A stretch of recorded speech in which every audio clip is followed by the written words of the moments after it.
अस्सलाम वालेकुम रहमतुल्लाहि व बरकातुहू। उम्मीद करता हूँ कि आप सब खैर खैरियत से होंगे, ठीक ठाक होंगे। आज का हमारा टॉपिक है full membership of Palestine.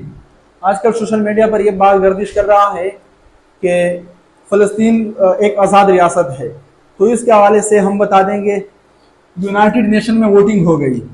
Voting क्यों की गई? इस हवाले से वोटिंग की गई कि फ़लस्तीन को फुल मेंबरशिप दिया जाए यूनाइटेड नेशन में। तो जब यहाँ यूनाइटेड नेशन में मुल्की मसले मसाइल के हवाले से डिस्कशन होती है, जब कोई किरादाद केस होते हैं उसके हवाले से वोटिंग होती है। जब यहाँ पर जो है ना वोटिंग हो गई तो 143 जो है ना इनके फेवर में आ गए और इनके अगेंस्ट 9 कंट्रीज आ गए और इसके एब्सटेंशन 25 कंट्रीज। इसके टोटल मेंबर है 193 मेंबर होते हैं इसके टोटल। इसके फेवर में इंडिया भी आ गया, 143 में इंडिया भी है। हालांकि जब इनके बच्चों पर बमबारी हो रही थी, अस्पतालों पर, स्कूलों पर छोटे छोटे बच्चे शहीद हो रहे थे, तब उस वक्त इंडिया ने कहा कि इनके साथ ये होना चाहिए, एक दहशतगर्द रियासत है।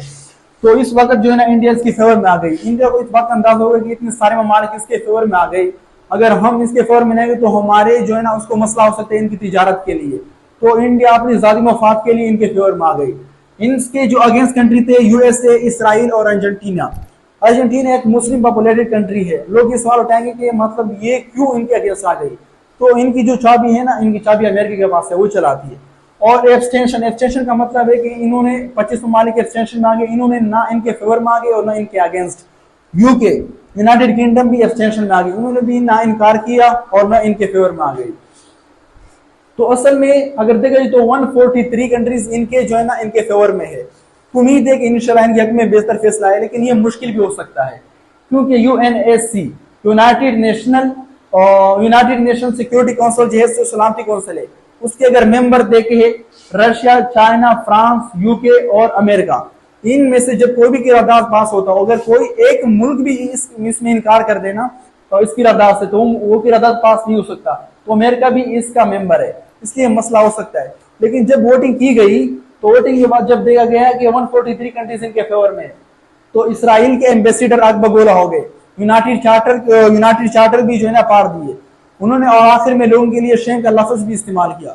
और वर्ल्ड वार 2 हिटलर का जो है ना उसने मिसाल दिया और हिटलर के लिए शैतानी कुव्वत का लफ्ज इस्तेमाल किया। उसने कहा कि जब बेड फोर्सेस आ गए तो उनको खत्म करने के लिए गुड फोर्सेस आ गए। अमेरिका और रशिया और बरतानिया ये मुत्तहिद होकर बेड फोर्सेस को शिकस्त दी, उनको मुकम्मल खात्मा किया गया। उन्होंने मजीद कहा कि यूनाइटेड नेशन किस लिए बना है? यूनाइटेड नेशन इसलिए बना है कि पूरी दुनिया में जहां पर भी दहशतगर्दी होगी उन दहशतगर्दी को खत्म करना है, उन दहशतगर्दी का जड़ से खात्मा करना है।